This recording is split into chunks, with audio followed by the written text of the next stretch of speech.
I have received a letter from a cousin of mine. He is Duke Philip of Bavaria.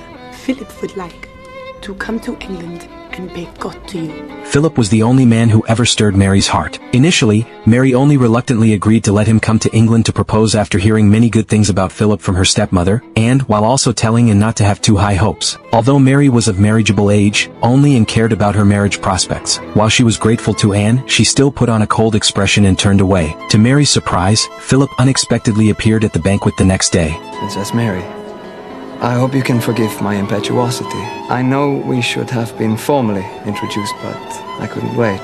You are Duke Philip. May I kiss your hand? Just as Anne had said, Philip was elegant and eloquent, which began to move Mary. To have more opportunities to see Philip, she even postponed her plans to return home the next day. But her subtle feelings did not escape the perceptive Philip's notice. Upon learning of this, Anne immediately probed Mary's feelings for Philip, constantly praising Philip as both intelligent and handsome, and saying that he had fallen in love with Mary at first sight. However, Mary believed that they had only met once and exchanged a few words, which was far from enough to truly understand him. Just then, a maid interrupted their conversation. Your Majesty, Duke Philip asked for an audience.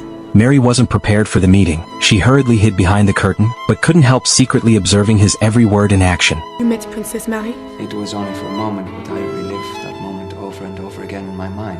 I was told before that she was charming, intelligent, well-read, gracious, but nothing prepared me for her beauty, but a beauty that comes from inside. Philip's sudden, heartfelt confession captivated Mary instantly. At the ball that evening, Mary's gaze involuntarily followed him. Meanwhile, the king also saw a girl at the banquet who stirred his desire once more. Philip pretended to have his foot stepped on by Mary, who flusteredly apologized profusely. She followed him to a secluded corner, and the two eventually kissed passionately. However, while she was immersed in their happiness, unfortunate news arrived. To dissolve his marriage to Queen Anne, the king banished Philip from the court. Upon hearing the news, Mary forced herself to remain calm, declaring that she could never marry someone of a different faith. But as she turned to leave, tears streamed down her face.